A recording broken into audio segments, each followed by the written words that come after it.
আজকে আমাদের কাছে চাম্পাহাড় পুলিশ থানার কাছে একটা খবর আসে যে 3টা ডেড বডি পড়ে আছে বিদ্যাবিল একটা গ্রামের পাশেই। তো ওই অনুযায়ী আমাদের থানার স্টাফরা যায় এখানে, গিয়ে দেখে কি 3 বডি। তখন আমাদের কাছে যেটা মানে প্রিলিমিনারি ইনকোয়ারিতে জানা গেছে যে 3জন বাংলাদেশি গরু চোর যারা ইন্ডিয়াতে ঢুকেছে ওর গরু নিয়ে যাওয়ার সময় তাদের সঙ্গে যখন গ্রামবাসীরা 2-3 জন বাধা দেয় তখন তারা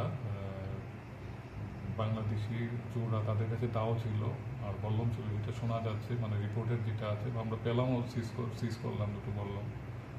তো তাদের উপর অ্যাটাক করে আমাদের ইন্ডিয়ান দুজনের উপর, তারা এখন হসপিটালাইজড আছে। একজন 41টা শিলিও লেগেছে। তো এরপর যেটা শোনা গেছে মানে আমরা এখন ইনভেস্টিগেশন করছি এটা, যে পাবলিক তখন তাদের উপর চড়াও হয় আর এরপর 3জনকে মানে ইনজিউর করে পরে মারা যায়।